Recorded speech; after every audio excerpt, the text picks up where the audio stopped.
Des brutes l'ont dépouillée de son manteau en hiver. Elle les a remballés sans hésitation. La première neige de décembre avait recouvert le lycée Henri IV d'un blanc immaculé qui serait bientôt piétiné et transformé en neige fondue, grise par des centaines d'élèves. Chiara Valois serra davantage son manteau bleu marine, usé autour de ses épaules, tandis qu'elle se frayait un chemin dans le couloir bondé, ses yeux sombres fixés sur le linoléum éraflé sous ses pieds. Du haut de son 1,50 m à peine, avec une silhouette frêle qui semblait se ratatiner davantage chaque jour qui passait, elle avait perfectionné l'art de l'invisibilité. 3 mois après le début de sa première année au lycée Henri IV, Chiara se sentait toujours comme une étrangère. Sa famille avait déménagé de Marseille dans cette petite ville de Bretagne après que son père ait perdu son emploi et l'adaptation avait été brutale. Tout chez elle semblait attirer une attention non désirée, ses épais cheveux noirs qui refusaient de se comporter comme les mèches blondes lisses des autres filles, ses vêtements de friperie qui n'allaient jamais tout à fait bien et sa nature discrète que les autres prenaient pour de la faiblesse. « Fais attention où tu vas, Valois », entendit-elle derrière elle le ricanement familier. L'estomac de Chiara se serra en reconnaissant la voix de Théo le Noir, le roi officieux de la hiérarchie sociale du lycée Henri IV. Avec son 1,80 m, sa carrure de rugbyman et la désinvolture arrogante qui découlait du fait d'être le fils du maire, Théo s'était donné pour mission personnelle de rappeler à Chiara sa place dans l'échelle sociale de l'établissement. À ses côtés se trouvaient ses disciples fidèles, Lucas Moreau, dont le père possédait la plus grande concession automobile de la ville, et Maxime Dubois, dont la famille avait bâti un empire de restaurants prospères. Ensemble, ils formaient une trinité impie de privilèges et de cruauté qui avait tourmenté Chiara depuis son premier jour au lycée Henri IV. « Désolé », marmonna Chiara, accélérant le pas vers son casier.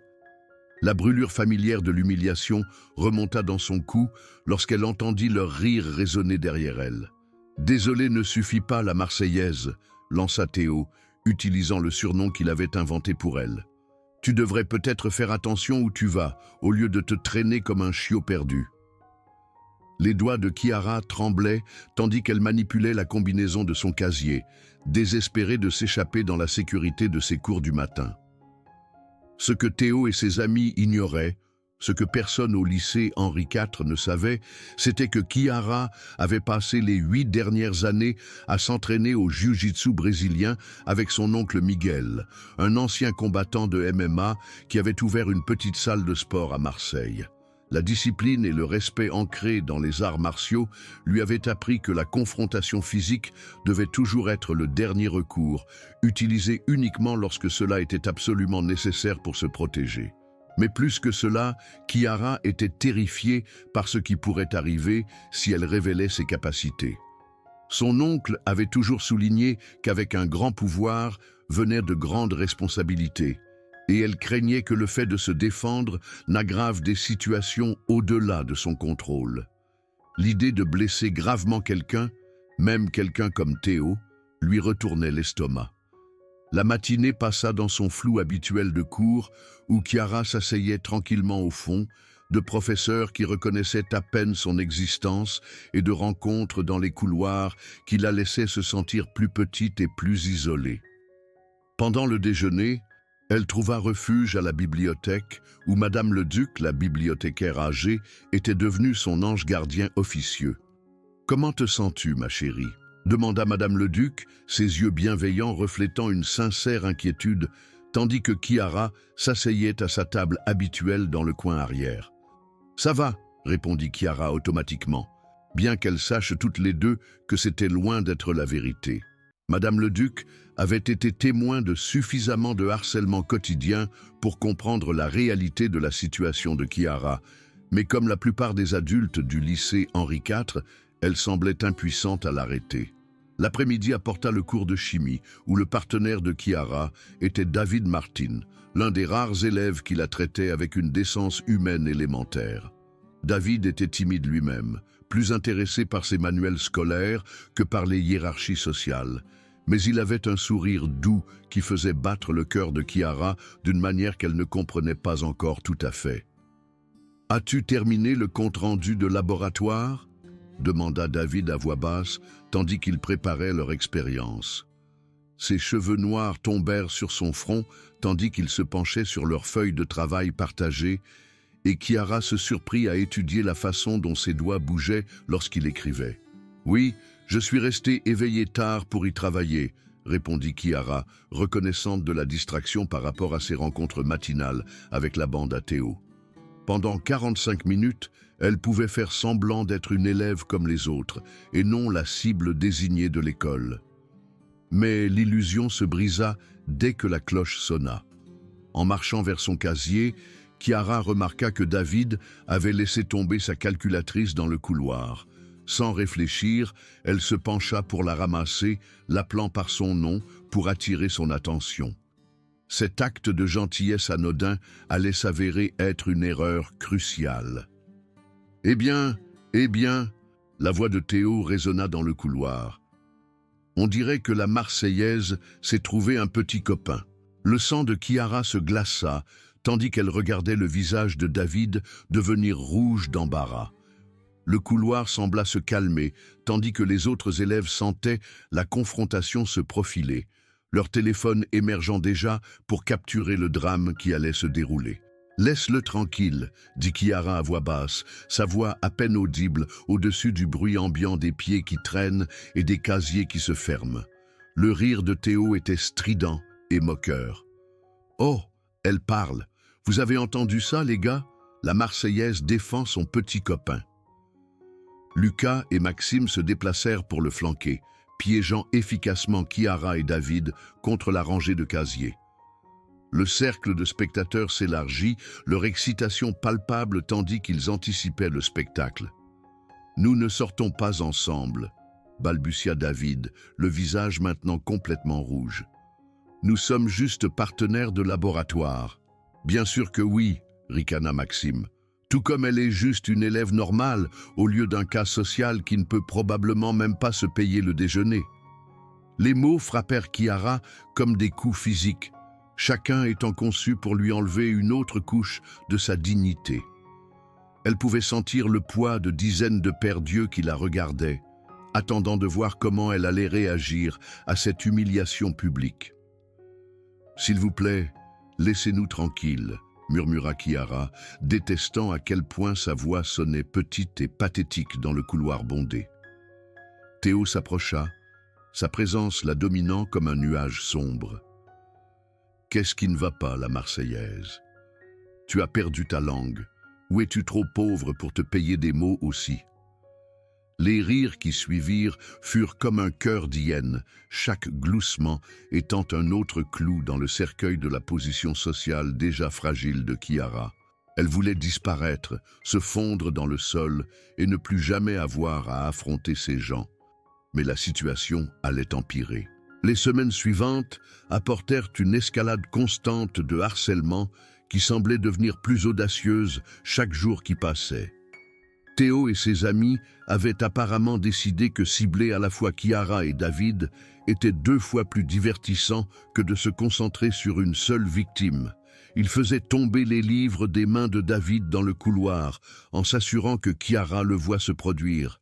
Ils faisaient des commentaires bruyants sur les cas sociaux et les losers chaque fois que les deux étaient à portée de voix. La guerre psychologique était implacable et soigneusement calculée. Il ne faisait jamais rien d'ouvertement violent ou directement menaçant, rien qui n'entraîne de graves conséquences de la part de l'administration. Au lieu de cela, ils perfectionnèrent l'art de faire de l'existence quotidienne de Chiara et David un enfer vivant à travers 1 millier de petites cruautés. C'est lors d'une matinée particulièrement glaciale de janvier que tout changea. La température était descendue à 15 degrés en dessous de zéro, et le refroidissement éolien la rendait encore plus froide. Le manteau mince de Chiara, la seule veste d'hiver que sa famille pouvait se permettre, offrait une protection minimale contre l'hiver breton brutal, mais c'était tout ce qu'elle avait. Elle venait de terminer ses cours du matin et se dirigeait vers la cantine lorsqu'elle entendit les voix familières derrière elle. Son cœur se serra lorsqu'elle réalisa qu'elle était sur le point de redevenir le centre d'attention.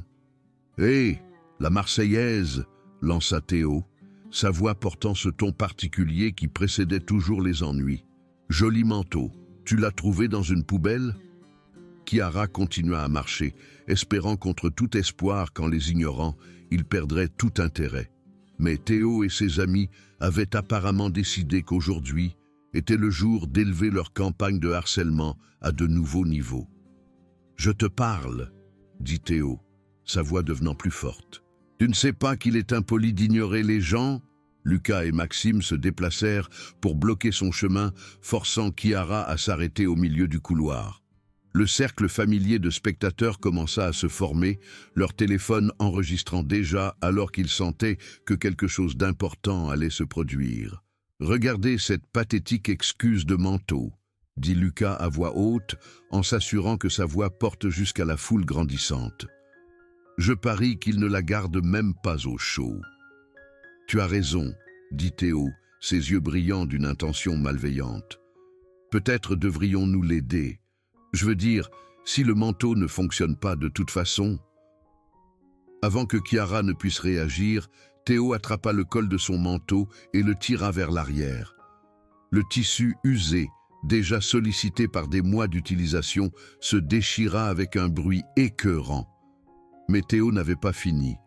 Avec l'aide de Lucas et Maxime, il commença à tirer sur le manteau de manière plus agressive, essayant de l'arracher complètement de ses épaules. « Arrêtez !» halta Chiara, luttant pour garder son manteau alors que les trois garçons tiraient dessus sous différents angles. La température dans le couloir devint soudainement arctique alors que l'air froid se précipitait à travers le tissu déchiré. « Arrêtez quoi ?» rit Théo, donnant une autre secousse violente qui faillit faire tomber Chiara. « Nous essayons juste de t'aider à réaliser que ce tas d'ordures ne vaut pas la peine d'être porté. » La foule s'était agrandie maintenant, formant un cercle étroit autour de la confrontation. Certains élèves riaient, d'autres semblaient mal à l'aise, mais ne faisaient rien pour intervenir. Chiara pouvait voir David se frayer un chemin à travers la foule, le visage tordu d'inquiétude et de rage. Mais Lucas le repoussa avant qu'il ne puisse l'atteindre. « Laissez-la tranquille !» cria David, mais sa voix se perdit dans le bruit de la foule. Avec une dernière traction coordonnée, Théo réussit à arracher complètement le manteau de Chiara de ses épaules. La perte soudaine de sa seule protection contre le froid était choquante, mais l'humiliation était encore pire. Debout là, juste dans son pull mince, tandis que des dizaines d'élèves riaient et enregistraient sa dégradation, Chiara sentit quelque chose se briser en elle. Pendant 8 ans, elle s'était entraînée avec son oncle Miguel, apprenant non seulement les techniques physiques du jiu-jitsu brésilien, mais aussi la discipline mentale qui l'accompagnait. Elle avait appris à contrôler ses émotions, à penser stratégiquement, à utiliser la force d'un adversaire contre lui. Mais surtout, elle avait appris quand il était approprié de se battre, et c'était ce moment. La transformation fut subtile au début. Un redressement de ses épaules, un relèvement de son menton, un regard fixe qui remplaça la peur dans ses yeux sombres. La foule riait toujours, Théo tenait toujours son manteau déchiré comme un trophée, mais quelque chose de fondamental avait changé dans la dynamique de la situation. « Rends-moi mon manteau », dit Chiara, sa voix coupant à travers le bruit avec une autorité inattendue. Théo sembla surpris par le changement de ton. « Qu'est-ce que tu as dit ?» « J'ai dit « Rends-moi mon manteau, maintenant ». Les rires commencèrent à s'éteindre, tandis que les élèves sentaient le changement d'énergie. Les amis de Théo échangèrent des regards incertains, mais leur chef sembla déterminé à maintenir sa domination. « Ou quoi ?» ricana Théo, balançant le manteau juste hors de sa portée. « Qu'est-ce que tu vas faire? La Marseillaise ?» La réponse de Chiara fut calme et mesurée. « Je vais te le demander une dernière fois. Rends-moi mon manteau. » La réponse de Théo fut de jeter le manteau par terre et de marcher dessus avec sa botte sale. « Voilà, maintenant tu peux avoir ton précieux manteau. » La foule haleta collectivement, reconnaissant que Théo venait de franchir une ligne qui ne pouvait pas être franchie. L'humiliation était totale, la dégradation totale. Mais tandis que Théo se tenait là en souriant triomphalement, Il ne remarqua pas la façon dont la posture de Chiara avait changé, la façon dont son poids s'était réparti sur les coussinets de ses pieds, la façon dont ses mains avaient pris une position prête qui aurait été familière à quiconque avait été formé aux arts martiaux. « Tu as fait une erreur », dit Chiara à voix basse, sa voix portant une autorité qui fit taire tout le couloir. Théo rit, mais cela sonna forcé maintenant. « Quelle erreur? C'est toi qui… » Il ne termina jamais la phrase. D'un seul mouvement fluide, Chiara s'avança et exécuta une parfaite projection de hanche, utilisant l'élan et la taille de Théo contre lui. La technique était impeccable. Elle attrapa sa chemise, pivota sur sa hanche et envoya ses 90 kilos s'écraser au sol avec un impact qui résonna dans le couloir. Le silence qui suivit fut assourdissant. Théo gisait sur le sol, étourdi et haletant, tandis que la foule regardait avec un choc complet. La fille qu'ils avaient tous considérée comme faible et impuissante venait d'abattre le tyran le plus craint de l'école avec un seul mouvement dévastateur. Mais Chiara n'avait pas fini. Lucas, se remettant de son choc initial, se jeta sur elle avec les poings levés. Il était plus grand qu'elle, plus fort qu'elle, mais il n'avait jamais affronté quelqu'un qui avait passé des années à apprendre à neutraliser des adversaires plus grands et plus forts. Chiara esquiva son attaque maladroite et attrapa son bras dans une traction de bras, utilisant son propre élan pour le faire trébucher devant elle.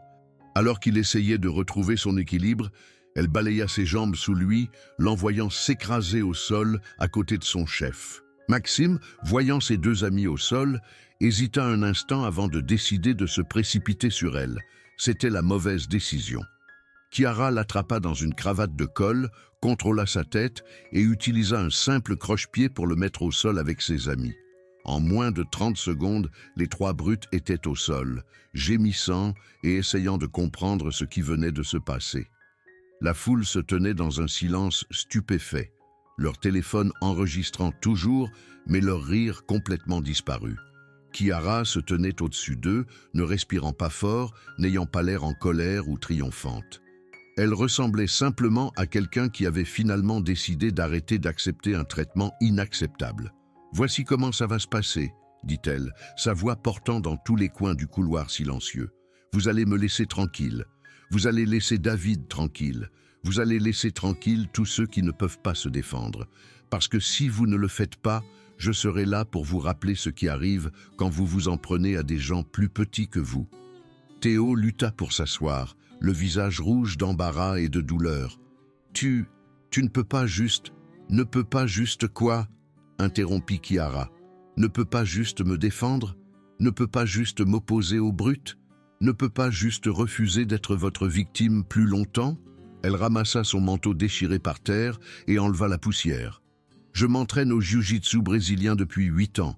J'aurais pu faire ça quand je voulais.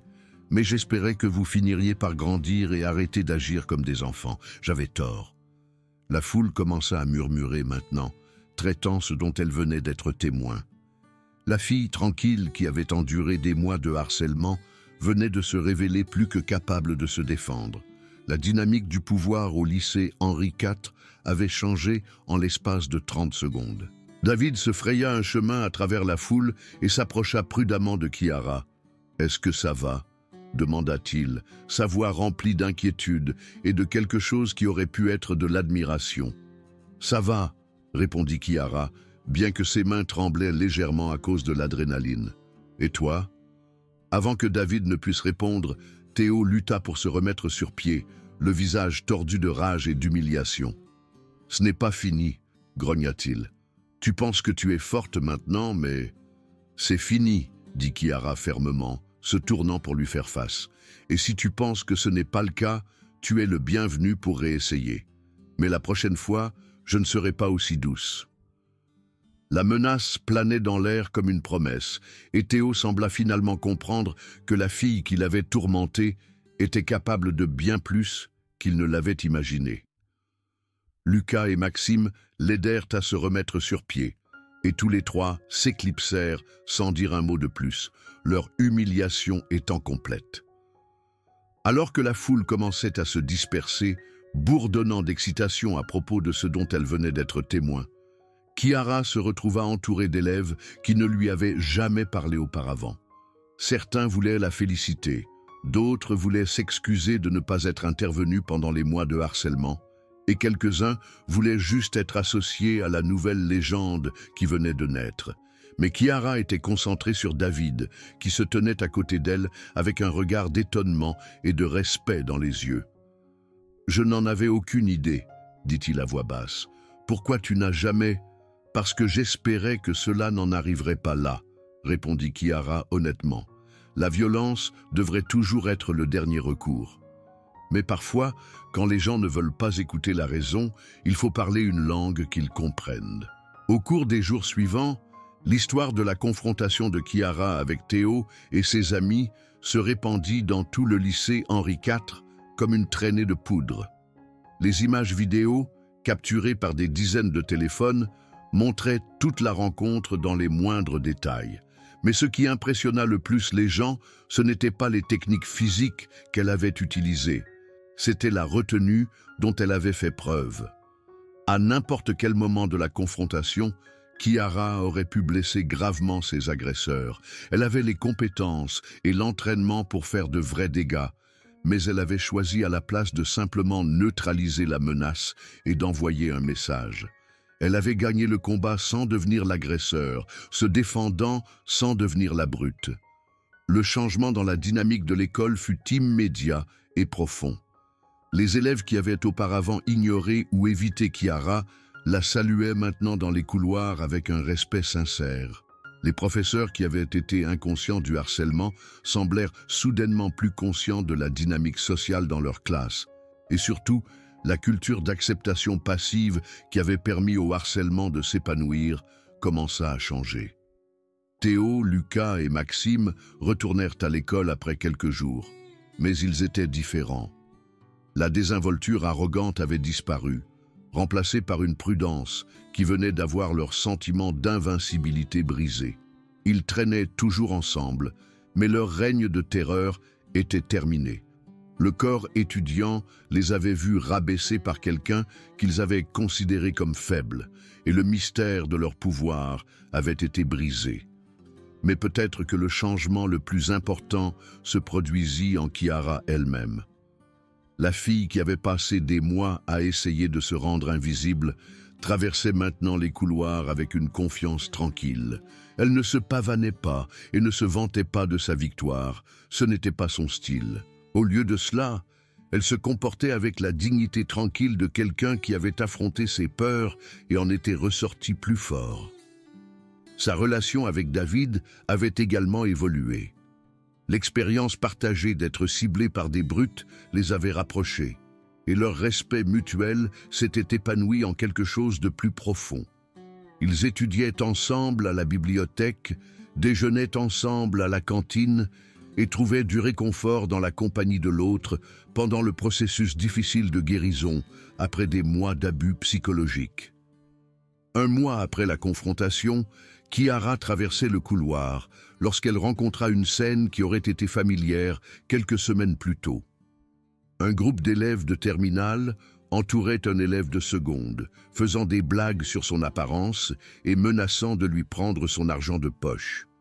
L'élève de seconde avait l'air terrifié, exactement comme Kiara s'était sentie pendant ses propres mois de tourment.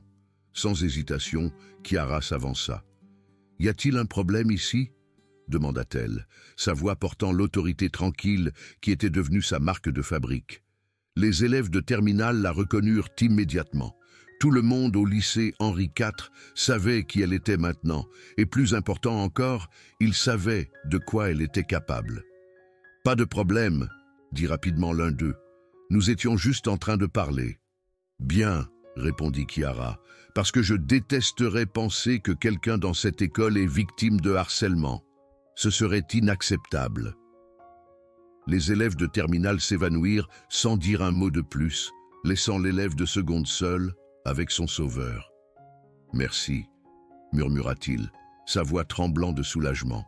« Ne me remercie pas, » dit Kiara doucement. « Souviens-toi juste que tu n'as pas à accepter un traitement inacceptable. Et si jamais tu as besoin d'aide, il y a des gens qui se tiendront à tes côtés. Alors que l'élève de seconde s'éloignait à la hâte, Kiara réfléchit à tout ce qui avait changé en si peu de temps. Elle avait appris que la force n'était pas une question de puissance physique ou de capacité à blesser les autres. La vraie force venait de savoir quand se battre et quand faire preuve de miséricorde, quand se défendre et quand s'éloigner, quand se protéger et quand protéger les autres. La fille qui avait autrefois été la victime la plus ciblée du lycée Henri IV était devenue son protecteur le plus respecté. Et en se transformant elle-même, elle avait commencé à transformer toute la culture de l'école, prouvant que parfois, l'arme la plus puissante contre le harcèlement n'est pas un point ou une menace. C'est le courage tranquille de dire « plus jamais ça » et de le penser.